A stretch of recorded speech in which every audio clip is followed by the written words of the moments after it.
Mental.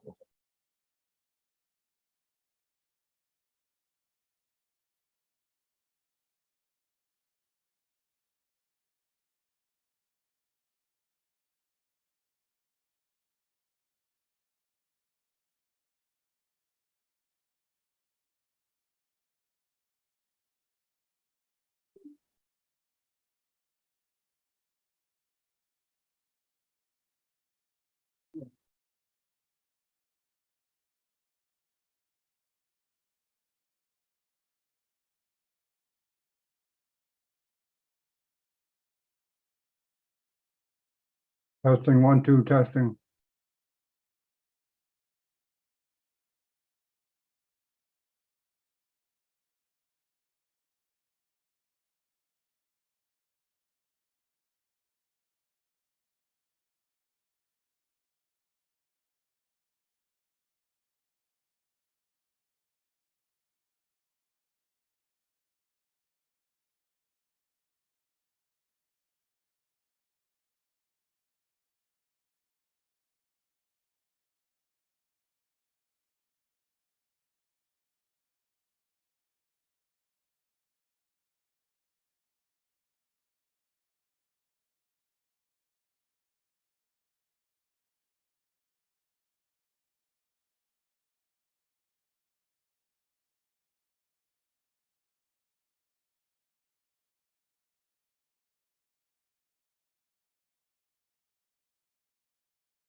Mm,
Alvaro, we start in about 40 minutes,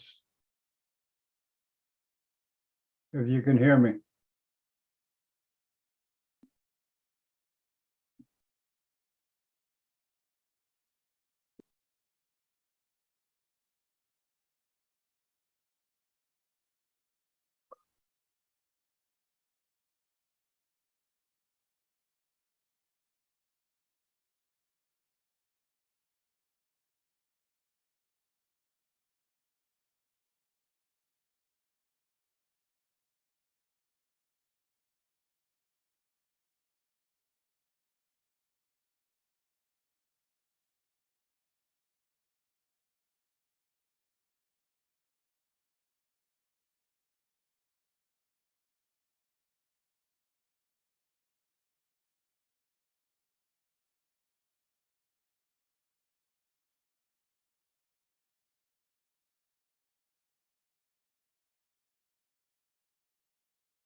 Oh,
todo va tarde.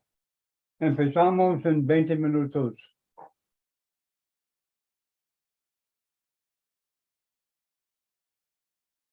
Pues,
Oh,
Welcome, Zan.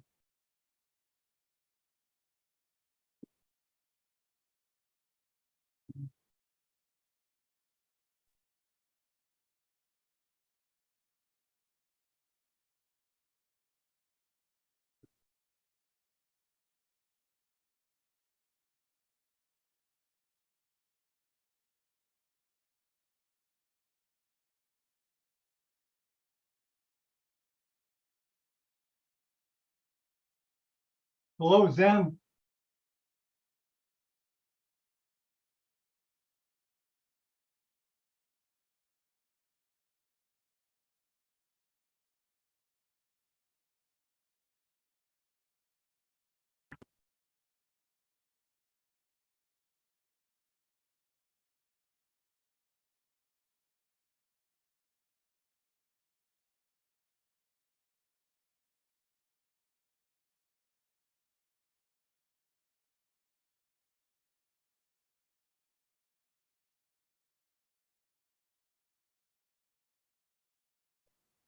Hello, Zan. Hi, Professor. Nice to meet you. Hi, nice to meet you. Yeah, So you've used Zoom before, right? yeah, I've used it. Okay, so you know how to. You have any videos in your presentation? Yes, I have some videos. You want to check. You want to check the videos to make sure they're working. Okay. Okay, I try it. I try it. Everyone's coming late today. Haha, we are coming too early. Yeah, that's okay. Haha, it's my video. I try it. Do you want to test that? Do you have sound in the video or no? No, there's no sound. Okay. There is sound. There is sound. Okay. Is It's okay. it's okay? Okay, great. Okay, so no sound, right? There's a sound. There is sound Uh, because you have to turn it on. You have to turn on the option for sound. Yeah, I have to show you, okay? Now, I'm gonna get you off, I'm gonna get you off, I try to find screen it. share. Let me share the screen now. What the heck? Okay. Just 1 minute, okay? Maybe just Okay, now, if you wanna put sound on your video, you have to, okay, when you share the screen, after you click that, there's an yeah, option. I found it. to I found share it. sound- I to found the share button. sound. Yeah, I Yes, found the to button. share sound. You got that button? Okay. Yeah, I got Oh, it. okay. So maybe, Okay, great. Maybe I try again.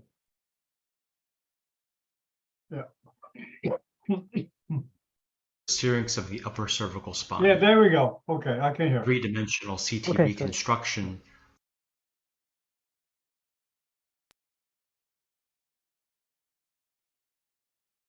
So you're from Beijing, right? Yeah, I'm from Beijing, and my hospital is Xuanwu Hospital. Oh, it's a big hospital, right? The third biggest neurocenter in China. Oh, okay. Not so big as Tiantan is the first, Huashan is the second, and we are the third. Oh, okay.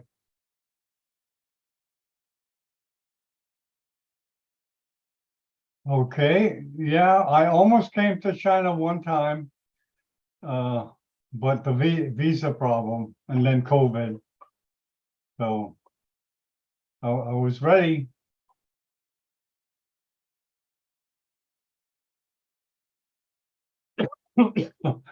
Today in China, I just have a question. Do they using robotics in the OR in neurosurgery? Is there Yes, much of that? we have. Yeah. a lot of hospital have operate robot. You mean robot? Yeah, Arm. robot. Robot. Yeah. Yeah, because Yeah. I'm surprised because I thought that robotics would not affect neurosurgery. I thought, no, GI, OB-GYN, yeah, but neurosurgery, robotics, no, but it is making progress. But I think in your neurosurgery department, especially in functional department, they use a lot of robot to plant some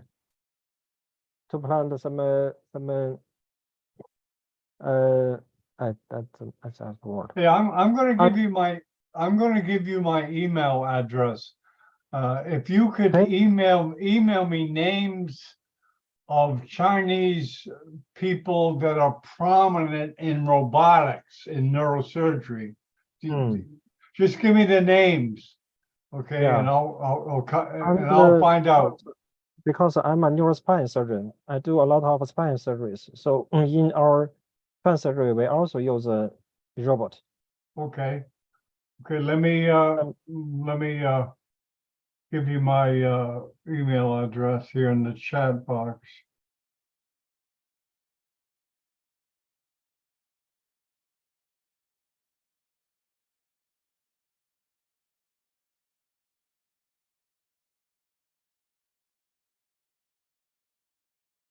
Okay, do you see the chat? Yeah, I got it. Okay. Yeah, please, Dr. Chen, just email us, say, Dr. Bennett, here's a few authorities or big people in robotics and neurosurgery. Because we're starting a channel of robotics and neurosurgery. We're starting a video channel for robotics in different parts of the world in neurosurgery. Okay. So we can learn from each other.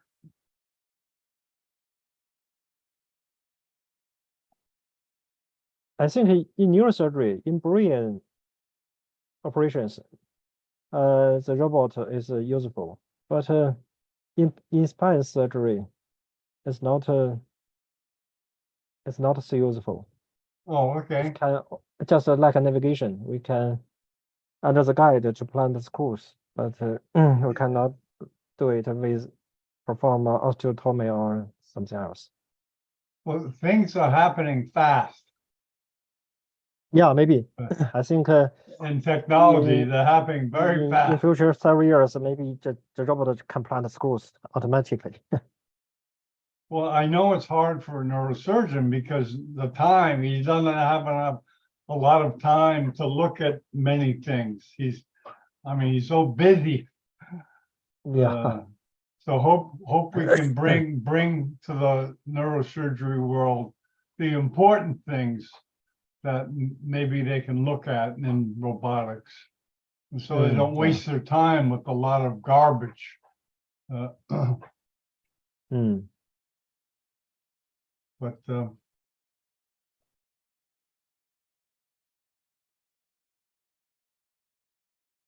see, I'll okay, wait a minute.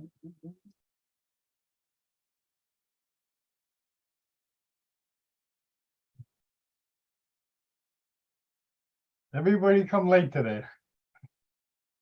Okay, I'll be back, okay?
I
wonder if I hope I gave the right link out. Where's others? But you had no problem getting in, right? Yeah, maybe I can contact them. Yeah, I just wrote to Ben. Well,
Let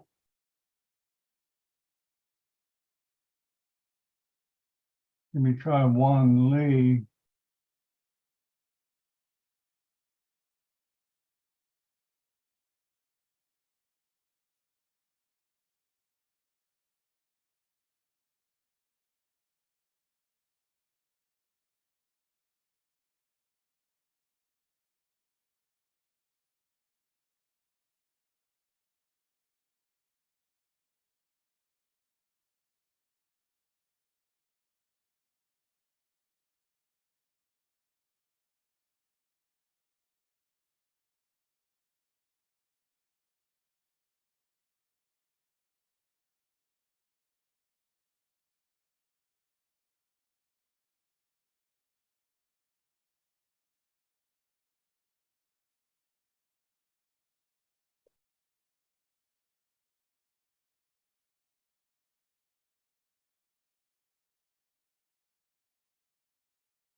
Oh.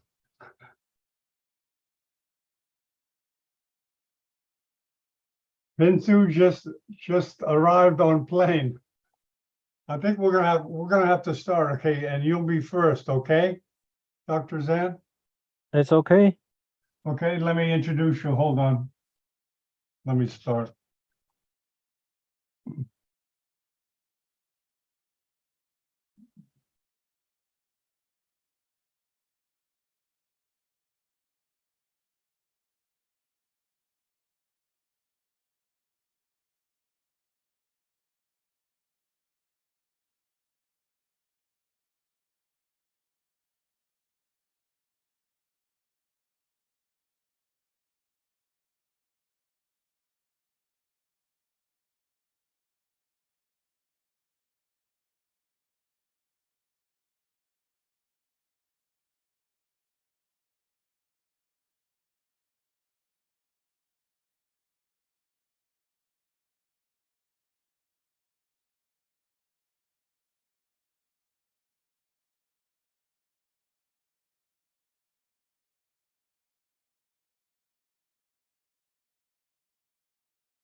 This is orthopedics. Okay.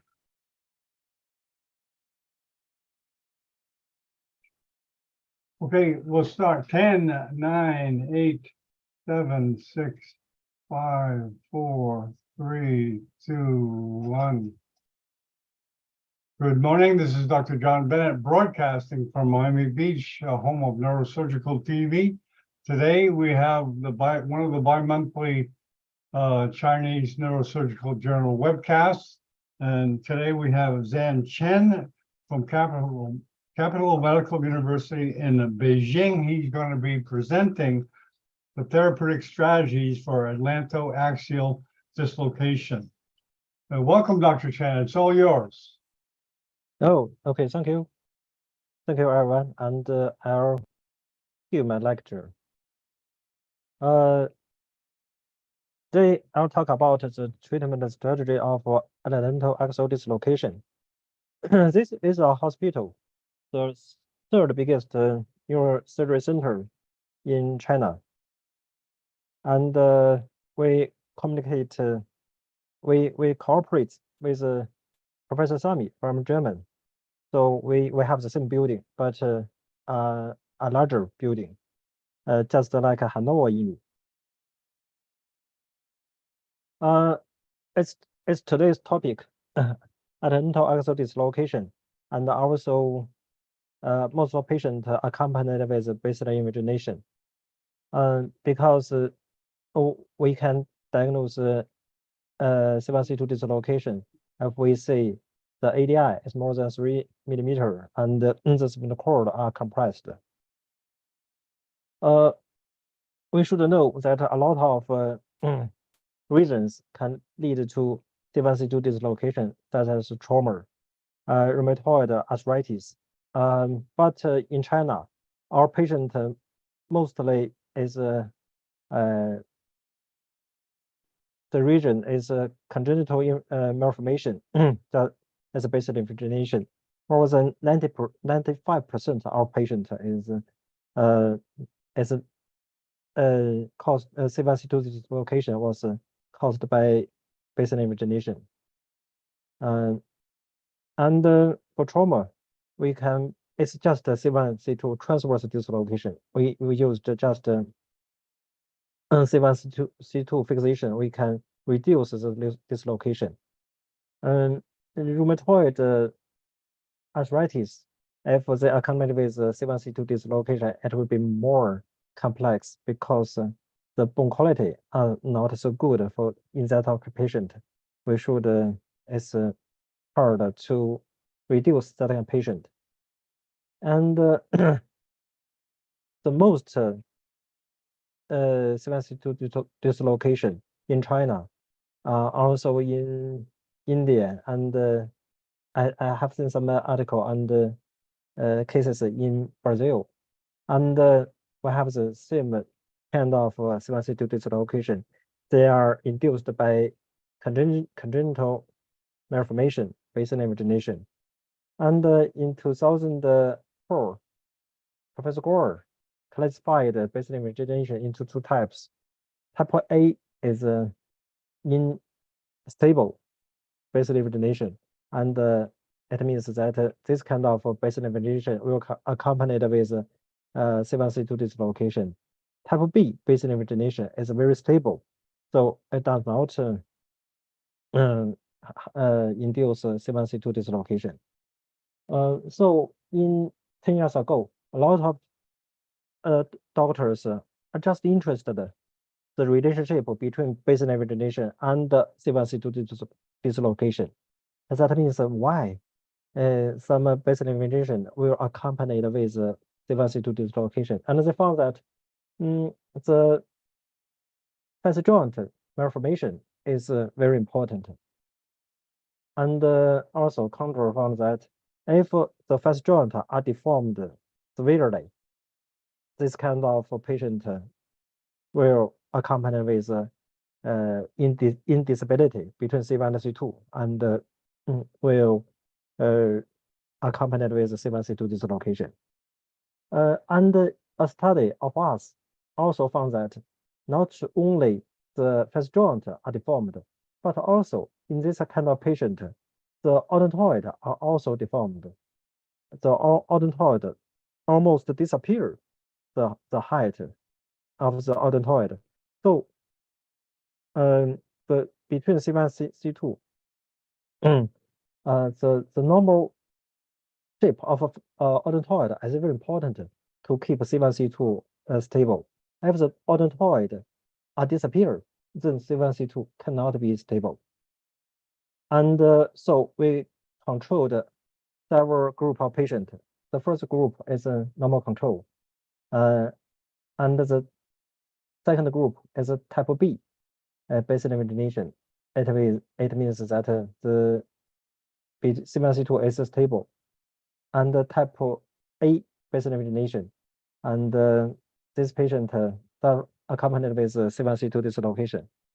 We measured the height of the odontoid in each group of patient. We found that there is a significant difference between the height of odontoid in these several groups, especially in type A basic imagination. In this group, the height of the odontoid are decreased dramatically, and we can explain why all of this happened. If the patient suffered basic imagination, and if the first joint are normal, usually the odontoid are also normal. So there will be no stable. It will be the C1 C2 is stable, so there's no C1 C2 dislocation. But if the first joint are deformed, usually the odontoid are also deformed and also even disappear. So there will be severe dislocation between C1 and C2. It's a type A basic imagination. So because when the patient suffered basic imagination and the C1 C2 dislocation, the spinal cord will be compressed severely. So the patient will suffer a lot of neurological deficit. And our purpose, only the treatment is surgery. Our surgery purpose is first, we should reduce the C1 C2 dislocation, and then we can relieve the compression on the neurostructures. Second, this kind of reduction should be stable. And for the long term, we should get a solid bone fusion between C1 and C2. We can got a very solid bone fusion for the reduction. At the first, car traction is the only technique we can reduce C1 C2 dislocation. And now it is still very useful in our operation. When in the operation, we will give the patient 1/6 of his weight, 1/6 his weight car traction, and this will give a lot of help to reduce C1 C2 dislocation. And later, a lot of internal fixation was used to reduce C1 C2 dislocation in the operation. And this is a cantilever technique. We can push the plate or rod anteriorly, and then we can directly reduce the dislocation. And also, we can distract between the screws, and we can also reduce the C1 C2 dislocation. But a lot of patients are not easy to reduce. First, usually the first joint between C1 and C2 are deformed severely and even locked together. So it's hard to release the face joint. And the second, between C1, C2, there's a lot of ligaments, and these ligaments are very strong to contact C1, C2 together. So it's very hard to reduct the C1, C2 dislocation posteriorly. And the second, in some severe case, the C1, there's even bone fusion between C1 and C2. So it's a totally difficult to reduce. In 2013, orthopedic surgeon from China reported a classification of C1, C2 dislocation. It's divided into four types of C1, C2 dislocation. The first, type 1 and type 2, is easy to reduct, but type 3 is irreducible dislocation. It means when we perform contraction in the operation room under general anesthesia, the reduction are not achieved. So for this kind of patient are classified to irreducible dislocation. And also the fourth type is bony dislocation. It means there's a lot of bony fusion between C1 and C2. For the first two types, we can use the posterior reduction technique. We can get a satisfied reduction. But for the third type of dislocation, we should release the face joint from transoral anteriorly, and then we can change this kind type 3 C1, dislocation to type 2 C1, dislocation, and later then we can use posterior structures, posterior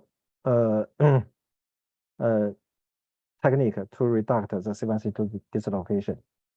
For the fourth type of C1, dislocation, there's no way to reduce even anterior release and posterior, combine anterior and posterior approach. There's no way to reduct. So we just perform odontoidectomy to decompress the neurostructures. This is a classification in 2013, and it's a very typical kind of classification of C1, dislocation. But we can see a lot of reduction failure for this patient suffered the C1, dislocation and have performed the posterior operation, but the reduction is failed. And this patient also suffered basal imagination and C1, dislocation. So we performed posterior traction, but the reduction is failed, and the spinal cord are compressed more severe than before operation. So anterior release the face joint is very useful to increase the reduction rate in the operation. And this is also reported by Chinese orthopedic surgeons, Wang Chao. With anterior release transorally, the face joint are totally dislocated, are totally released, and then with the skull traction, it can reduced, and then with the posterior internal fixation, we can get a solid bone fusion. But usually when we perform reduction of C1, dislocation, we use only internal fixation systems, and after reduction, all of the stress are loaded on the internal fixation systems. So usually we have also obviously seen this kind of symptoms. reduction will lost because the stress is too much for the internal fixation system. And this is a patient, a child suffered a C1C2 dislocation. After operation, the C1C2 is reduced, but 1 year later, the reduction is lost. And we can also see a lot of implant failure, and we can see this. Though the reduction is still maintained, but the screws are broken.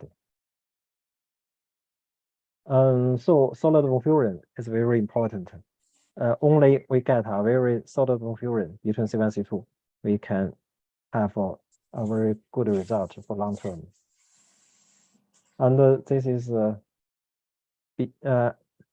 based on the classification, we have the treatment strategy in 2013. In 2004, Professor Gore from India reported another technique. They does not release the first joint from anterior, but they release the first joint from posterior approach directly. And they also plant a small spacer into the first joint and can keep the first joint reduced.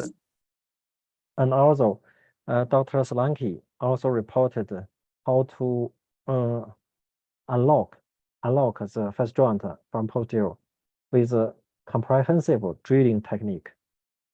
But this technique is too complicated.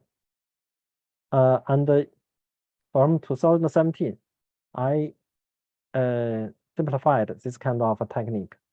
I just decompress, I just distract between the first joint from posterior approach. And with the distraction, we can release the anterior ligaments. And also we can unlock the first joint. And then we put a cage in the first joint. Then we can get a very stable reduction and very satisfied reduction. I also designed some equipment to release the first joint from posterior approach, and very special cage for the C1C2 first joint, and a special occipital plate. This is a CT scan showed how we use our structures, how we use our instruments when we release the first joint intraoperatively. We distract between the first joint, and then we can get a reduction between C1C2. And then we place a cage in the first joint, and then internal fixation was planted and perform cantilever technique. We reduct the first C1C2 dislocation. And we published our operation video in Neurosurgical Focus. And I think it will be a very useful technique when we treat our patient.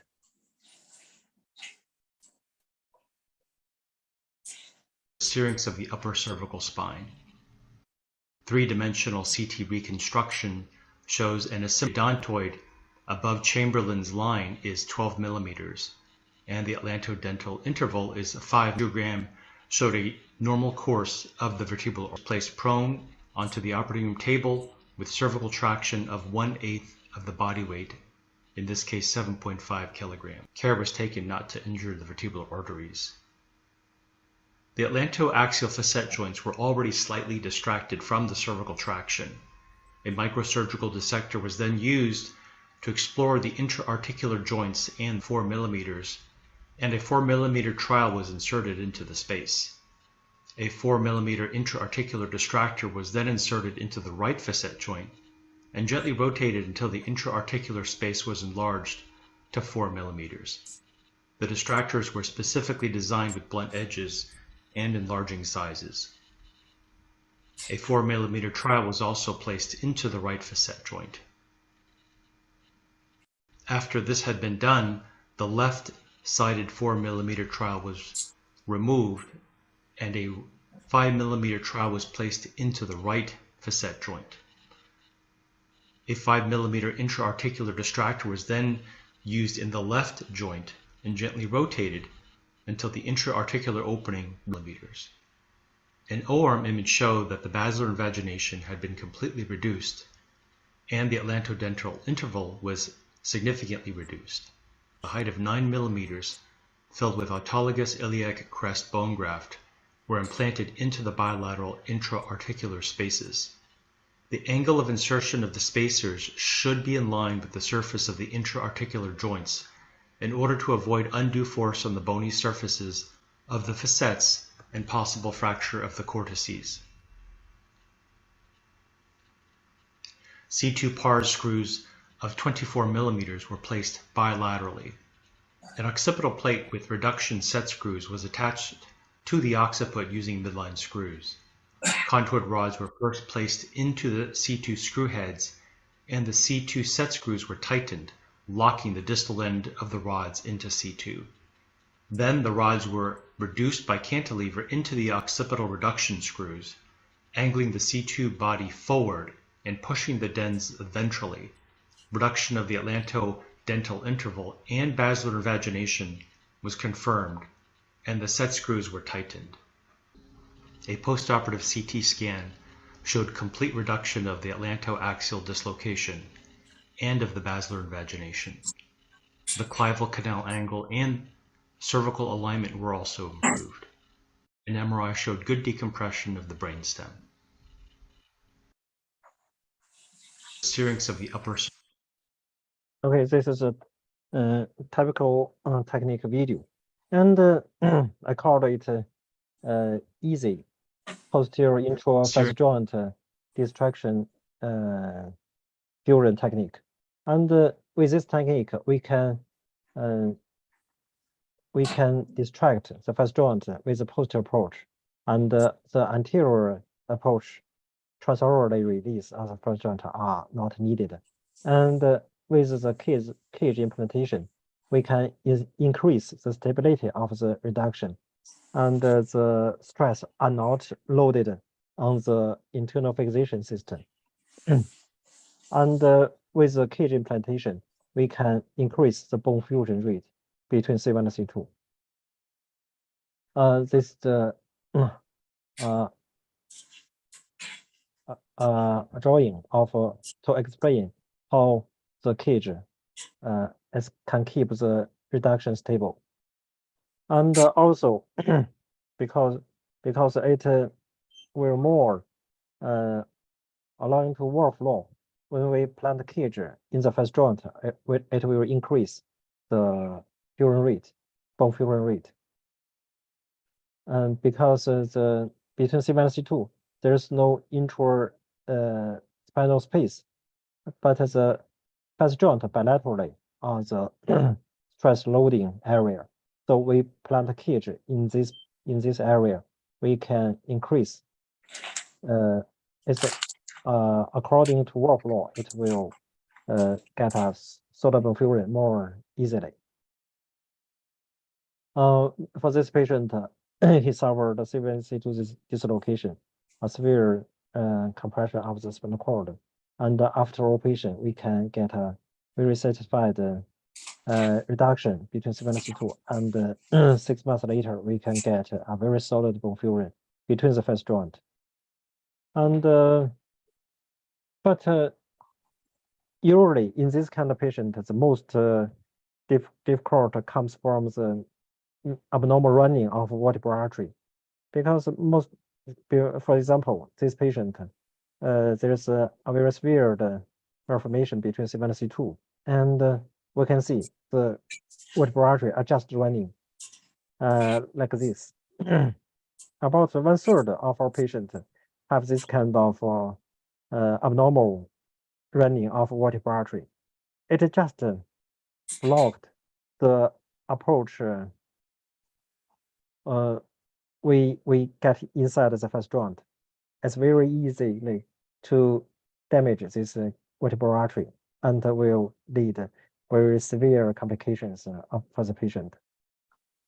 But we can still distract between the first joint and the plant cage in the first joint and get a very satisfied reduction between C1 and C2. The patient has vertebral artery damage, but fortunately the patient does not have symptoms. It is still very dangerous.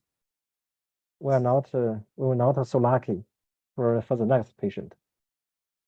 And for this kind of for the vertebral artery, we can classify the running of vertebral artery in different types. This is the most safe type. The vertebral artery just running in their way, and this is a little difficult because the patient only have different vertebral artery in one side, and the pulse of C2 is very thin. It's hard to plant screws. And this is a third type of vertebral artery. The vertebral artery just blocked the approach we get into the first joint. But the other vertebral artery is in the normal running. And this is a little more difficult. Bilateral vertebral artery are both blocked. A running abnormal running just blocks approach to first joint bilaterally. And this vertebral artery is most dangerous because the patient have only one vertebral artery, and this vertebral artery are abnormal running, just block or approach. If the vertebral artery are damaged, the patient will suffer some severe complication. In the beginning, I try to dissect the vertebral artery, and we try to push the vertebral artery downward and push the right vertebral artery upward and expose the first joint. And in the operation, we just dissect the vertebral artery and pull the vertebral artery. But it's not so easy, and we will waste a lot of time. And I have a lot of dangerous to damage the vertebral artery. So later, we do not dissect the vertebral artery anymore. We just push the vertebral artery upward, and we get into the first joint and perform distraction between the first joint.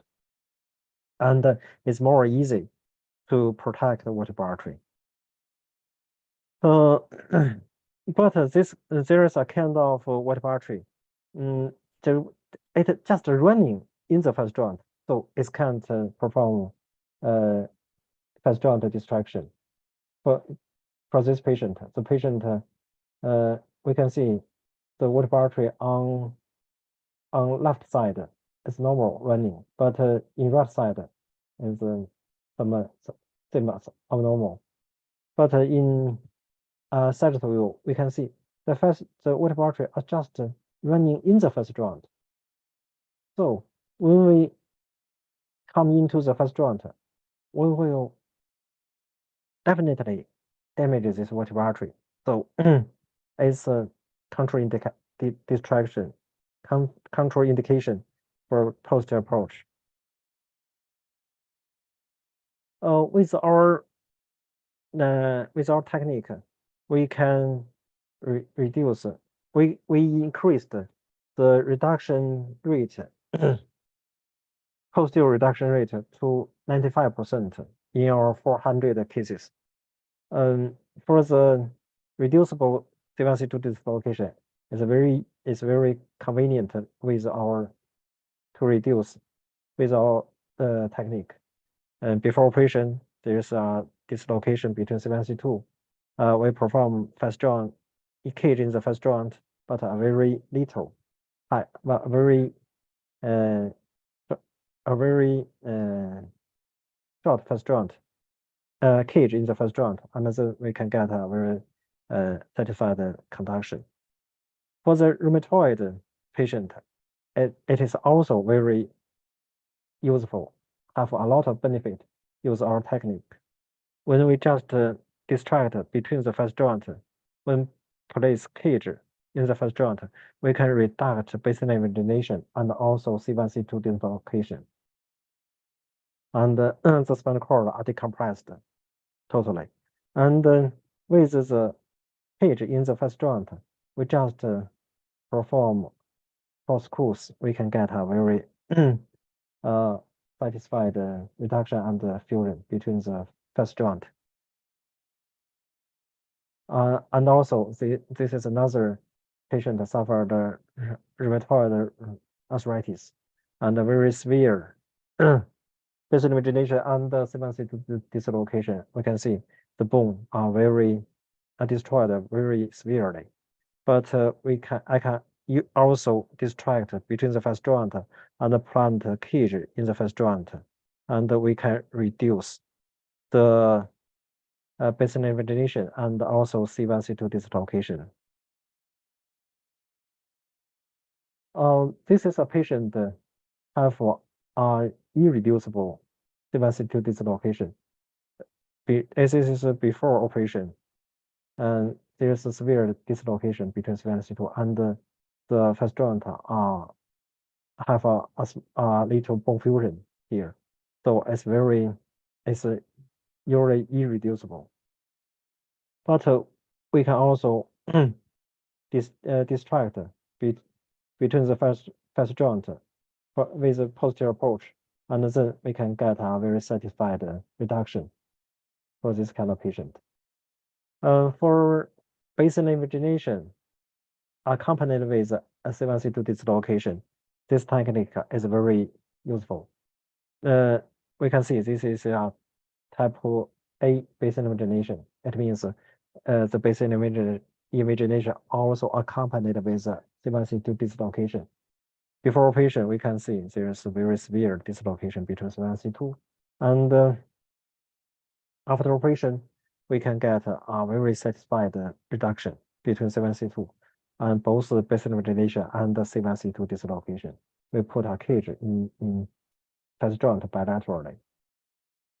And this patient suffered a very severe and very strong rotation C1C2 dislocation. And in the operation, we just release the first joint from posterior approach.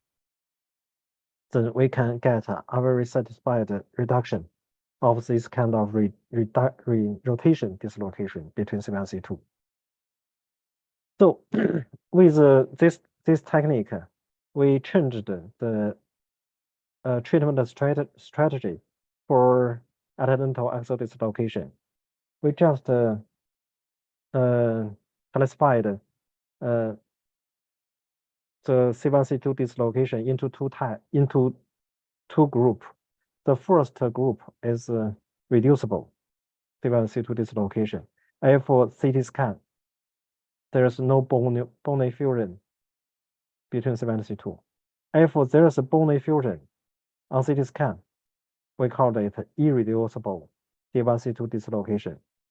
For reducible C1C2 dislocation, we just perform posterior decompression and reduction technique for this kind of patient. And then we check MRI and CT scan. If the reduction is satisfied, then the patient is cured. If the decompression of neurostructures is not satisfied, then we perform the anterior decompression. If the patient has a lot of bone fusion between C1C2, we classified it into irreducible C1C2 dislocation. We perform the anterior decompression directly. With this, we compared these two strategies. We found that in the strategy published in 2013, they get a very satisfied reduction rate, 98%. And with only posterior approach, we get a 95% reduction rate. And the fusion rate is 99 in the first group of patients.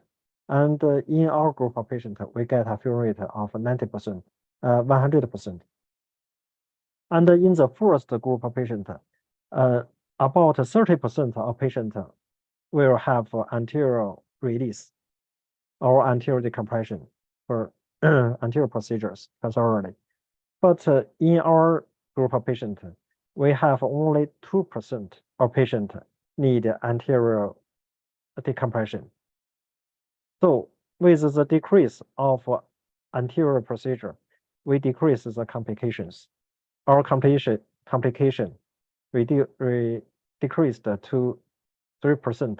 But in the first group of patients, their complication is about 10%. And they have a mortality of 1%. We have no patient die in our patients. And with this technique, we can also revise a lot of patients that have been performed operation but failed. This article published in 2019. And for example, in this patient, the patient have been performed operation, but the failed reduction, and we revised with our technique, and we can get a very satisfied reduction. And this another patient, he has basin inflammation and epidendal axis dislocation, and the first operation does not get a very satisfied reduction, and we revised this patient with our technique, and we get a very satisfied reduction, and this neurostructures are totally decompressed. And this is another patient who have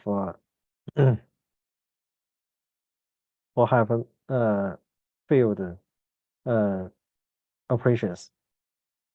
And this is another kind of patient. Usually, the basin inflammation patient also suffered tonsil herniation and also syrinx in the spinal cord. So sometimes will be misdiagnosed to carry malformation by our neurosurgeons. So a lot of this kind of patient will be performed posterior decompression. And this kind of because the doctors does not notice there's a dislocation between C1 and C2. So posterior decompression was performed, but this technique will not cure this kind of patient, and we have to revise this kind of patient with our technique. We plant a cage in the first joint and with pulse between C1 and C2 when we get a very satisfied reduction. And this is another patient I have mentioned before. And before operation is a child. He have suffered a C1 C2 dislocation. After operation, he get a satisfied reduction, but 1 year later, the reduction is lost. So I performed the revision surgery. I release the first joint and plant a cage on left side because this patient suffered a coronal imbalance. So I distract on right side and I plant some bone graft on left side, and we get a very satisfied reduction. And 1 year later, we can see we can get a very solid bone furring on bilateral first joint. So because this is a 10-year-old boy, I just remove all of the screws 1 year after the second operation. And this is CT scan. When we remove all of the screws, we can see that we can get a very solid bone furring bilateral between C1 and C2. And this is another patient. This before operation, he suffered C1 C2 dislocation. After the first operation, the reduction was satisfied. but only 3 months later, the reduction was lost. There's C1C2 dislocation again, and then we performed, we revised this patient with our technique. We can get a very satisfied reduction. And for some bony C1C2 dislocation, we can also use this technique for our patient. We can also get, in some patients, we can get a very satisfied reduction. We published this article 2 years ago. For this patient, he have been performed reduction operation 1 time. And after operation, we can see there is a bone fusion between the face joint bilaterally. But the reduction are not satisfied. The spinal cord are still compressed.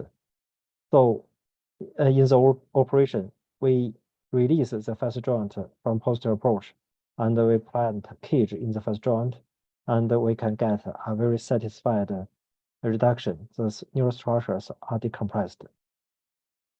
And this is another patient.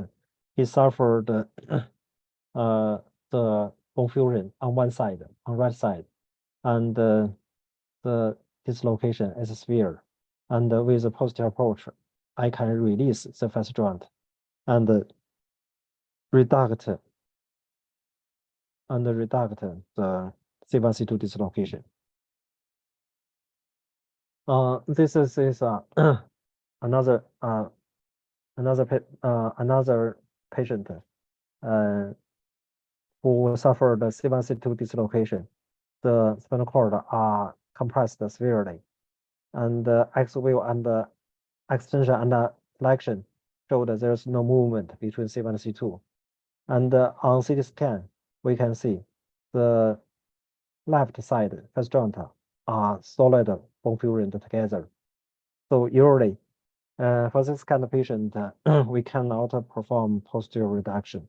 We just perform anterior decompression. But for this patient, I've tried whether I can release the face joint from posterior approach. 3D construction showed that there is a lot of bone hydrate on the left side of the face joint. And the left face joint are fusioned together, but the right side has not fusioned. So in the operation, I first dissected, exposed the face joint on left side. This left face joint, we found is fusioned very strong. This is on right side. The face joint are not fusioned, so we can go into the face joint.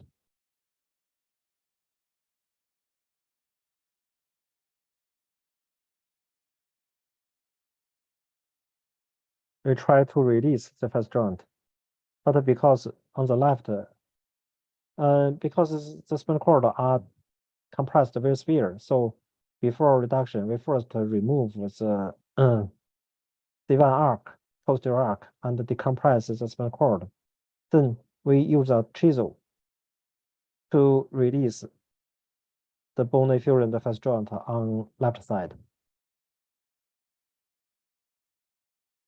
Little by little, I release the face joint. It's very important to get into the face joint and do not destroy the face joint. If the face joint are destroyed, we cannot perform distraction between the face joint. You can see that little by little, I use a chisel to separate the face joint.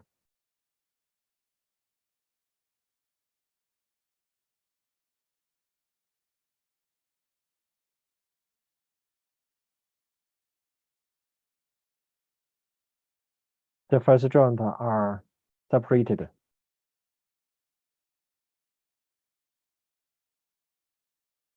And just in the face joint.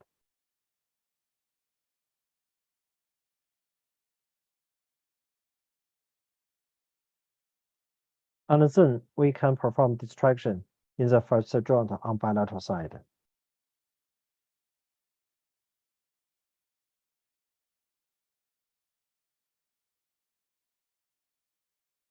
In between C1 and C2, there's a lot of vein. So always a lot of bleed. And we can see, we can distract between the first joint on left side. We can totally release the bone diffusion of C1, C2. After the C1, C2 is totally released, we plant cage in the first joint.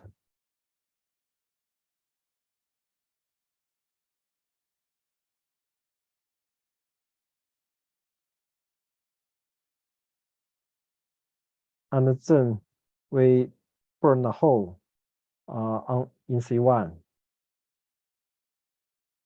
pedicles.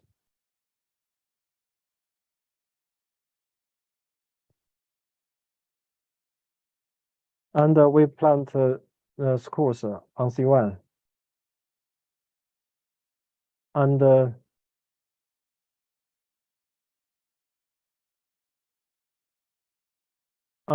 then we plant screws on laminar screws on C2 because the pulse of C2 is very thin on bilateral side. You can see we plant the cage in the first joint on bilateral side, and with posterior reduction technique, we get a very satisfied reduction of C1, C2. This is a CT scan before and post operation. We can see the reduction is very satisfied, and the MRI showed the neurostructures are decompressed. And with this technique, we can also adjust the whole cervical curvature. This is patient, a female, 44 years old. He suffered a very severe basin origination and C1, C2 dislocation. The syrinx is very large. And after operation, we put a cage in first joint and perform reduction. This is a post-operation. We can get a very satisfied reduction. This is first cage on bilateral side. And before operation, the syrinx is very large, but after operation, the syrinx shrinked just 3 days after operation. But we can see that the clivers to axial angle is very severe before operation, but it's not normal post-operation. How much we should adjust the clivers to cervical angle?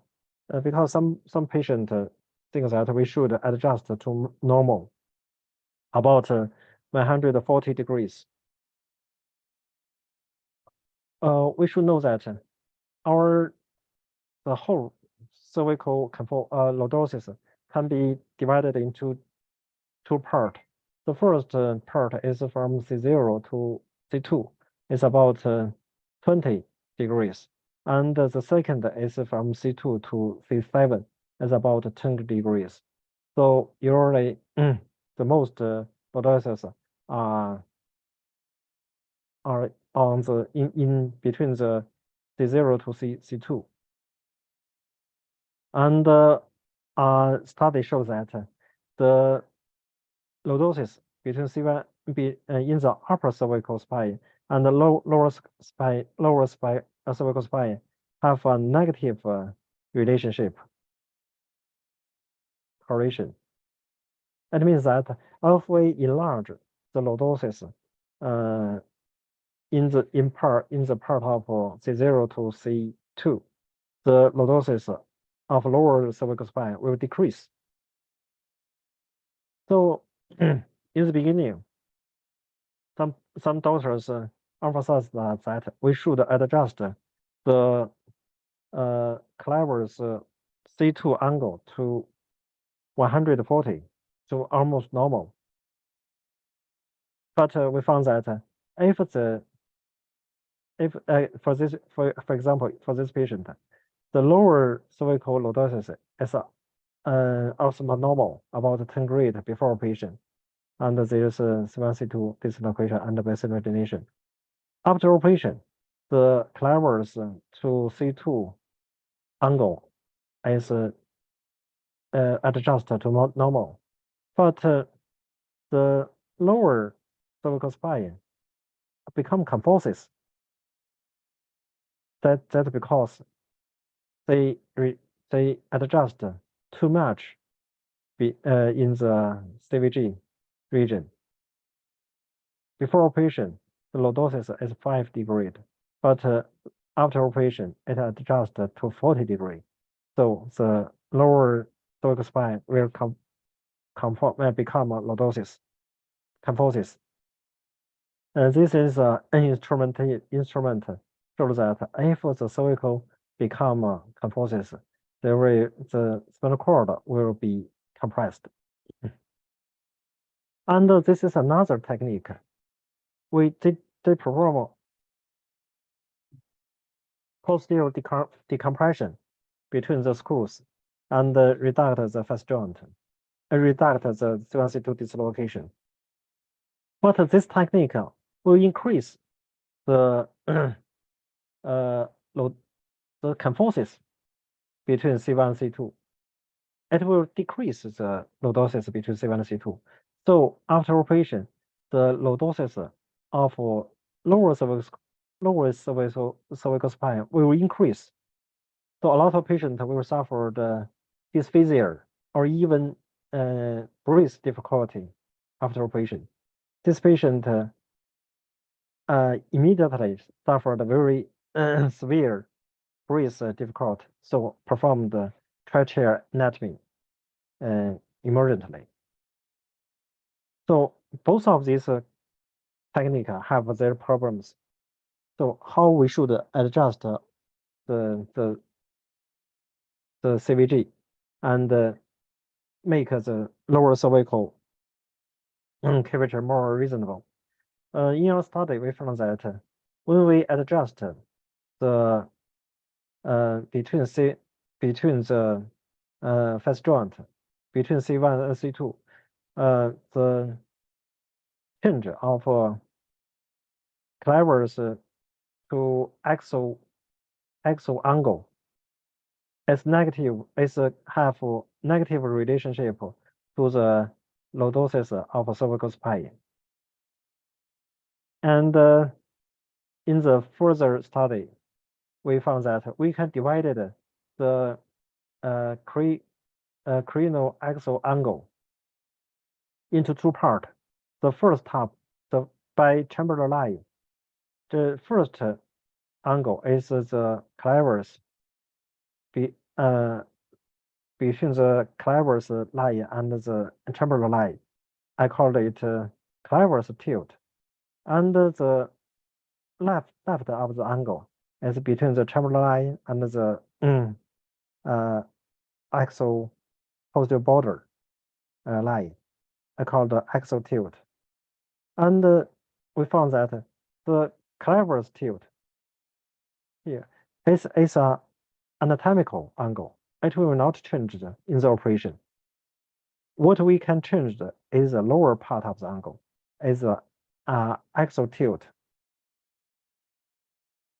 So we found that the normal axial tilt is about 94 degree in normal human being.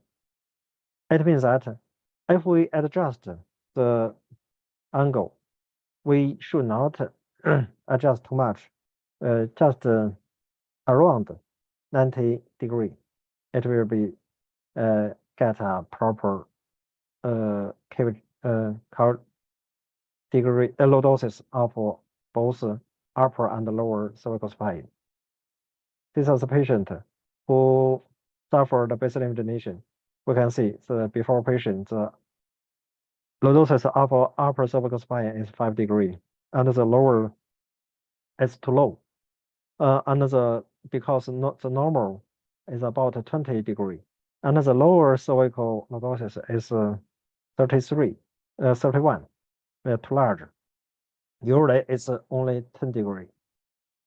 And then we put a cage in the first joint, and with the cantilever technique, we adjust the lordosis between C1 and C2, enlarged the lordosis 9 degree, 10 degree. And then after operation, we can see that we adjust the clever's axial angle to almost normal. But we can see that the upper part of the angle, the clever's tilt, does not change much. All of the change are in the lower part of the angle, in the axial tilt, from 70 to 98. And we can see that we enlarged the upper cervical spine lordosis to 24, almost normal.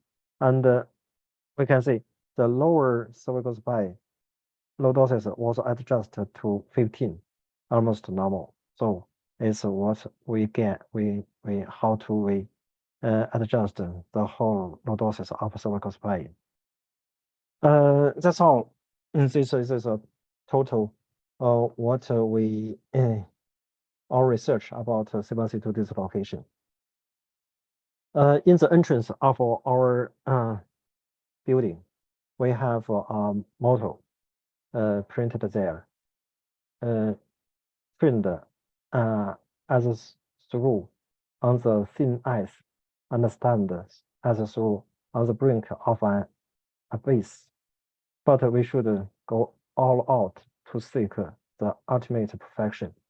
I think this is what I do for CVG malformation patients. Thank you. Okay, thank you, Dr. Chen, for your very nice talk. You give us a lot of information and a nice video and a detailed explanation about your wonderful spine surgery. Okay, since Dr. Lopez, John told me that another speaker, Dr. Lopez, is now in Paris for a meeting, and he got some connection problem. So maybe we only have Dr. Chen as tonight only a speaker. So we have some little bit more time for discussion and comments. Are there any questions? No, I saw Dr. Yeah, Harshad has a good day, Wanley. How are you doing today? I'm fine. Okay, well, go ahead, Harshad. He's a neurosurgeon from Mumbai, India, a frequent visitor here. Welcome, Harshad. Thank you, John. Thank you, Professor Chen. Excellent talk, and we are fascinated by your technique of C1, C2 reduction and fixation. You have demonstrated very difficult cases and achieved a wonderful decompression and results. Wonderful. I just want to ask you, when do you go for an anterior distraction, anterior cervical approach, when you distract anteriorly and not the posterior? Is there any indication in your practice, or you just do posteriorly?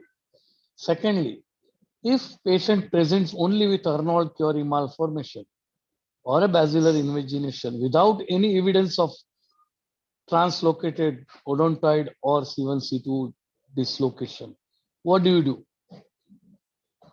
Okay, Third, thank you for your question. Do you,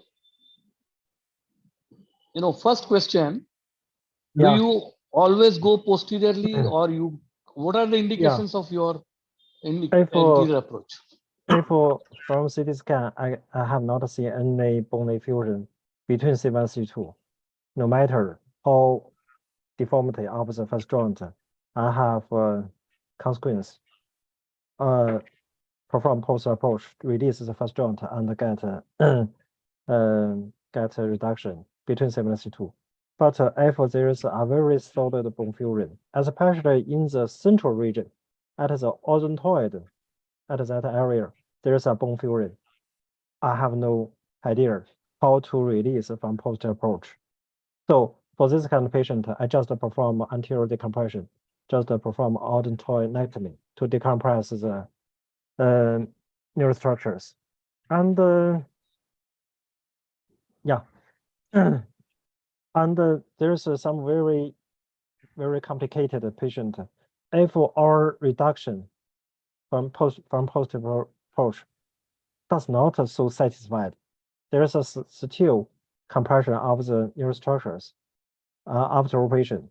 Maybe 1 month later, we will perform anterior decompression for that patient. But it's very few.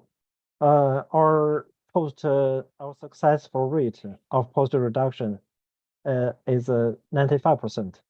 Only very few patients will perform anterior decompression. That's for your first question.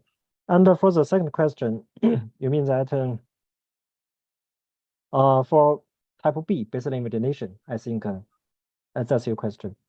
For type B, it means that there's no dislocation between C1 and C2, just a basal invagination. And it's very a lot of different ideas for that kind of patient. In 2004, I think in that year, Professor Gore said that it's stable. We just perform decompression from post approach. But later, in recent years, Professor Gore changed his idea. He thinks there is a stable, so we cannot find any image evidence. But he performed the C1 C2 infixation. For my point of view, I think it's stable. It's not need internal fixation, but it's a kind of malformation. It's a basal invagination. So for some patient, if the neurostructures was compressed anterior side very severe for the because of the basal invagination, I will try to release the first joint and push cage in first joint. We will reduct the basal invagination because when we distract the first joint, the C2 will come downward, and the basal invagination are reduced. And for some of patient, the compression of the neurostructures will decrease, will be cured. But there's not so easy to get a very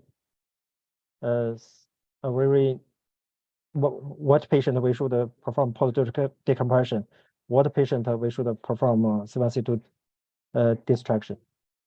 It's still not decided. Thank you. Thank you. Only if there is only Arnold Chiari malformations, tonsils have come down and there is a compression posteriorly. And on CT, you demonstrate that there is no evidence of any instability at C1, C2. Still, you will fuse or you will not. Professor Goel says, no, you have to fuse. What do you say?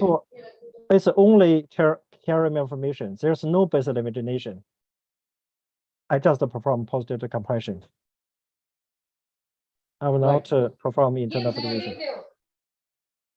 Do you do duroplasty for that? Yeah, I do duroplasty. Even we remove part of the tonsil.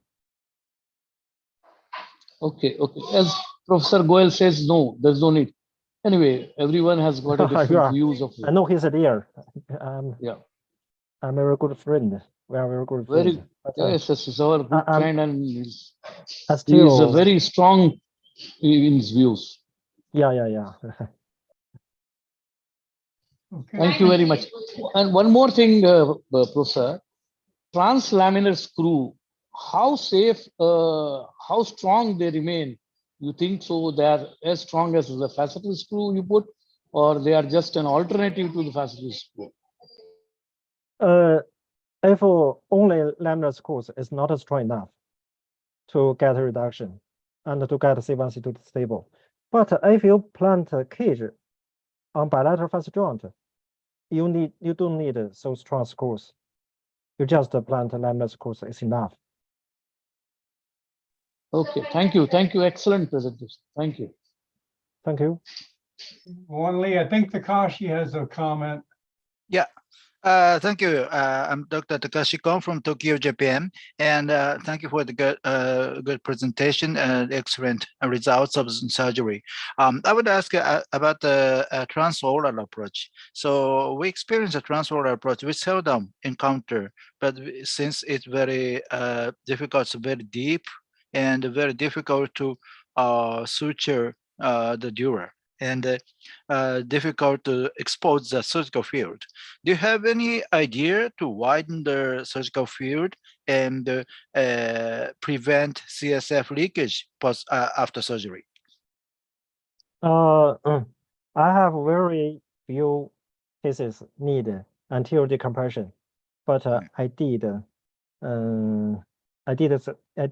perform this kind of operation, and usually under endoscope is we can protect the dura, but I think in 2 patients we tear the dura, and there's a CS leak.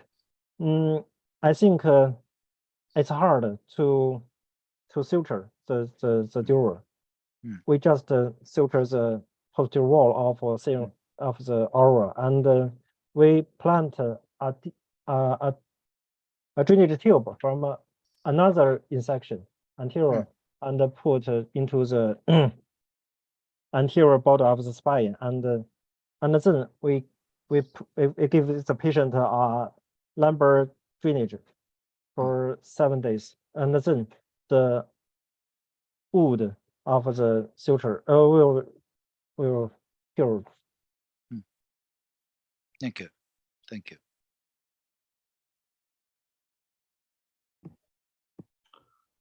Okay, thank you. Thank you for the comments and questions. So, do we have any other comment? I don't see anyone. I don't see any comments. So Can maybe we should. Can I ask one question? Yeah, of course. Professor, in your cases with the syringomyelia, in all cases after C1, C2 fixation, the syringe has disappeared? Does it disappear in all cases? Most of the patients, the syringes will disappear after operation if the reduction is satisfied. Many times, despite of giving a good reduction, when you see the odontitis brought it down, still you feel the syringe is persistent after some time. What is your experience? Usually, we will get a satisfied reduction, and we do not need to decompression posteriorly.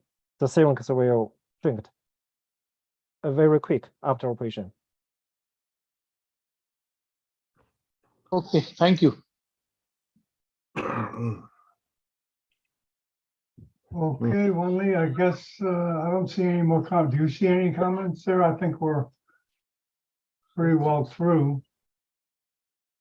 Okay, thank you again. I think we should we can close this session here, and Okay, hope next time you invite Dr. Lopez.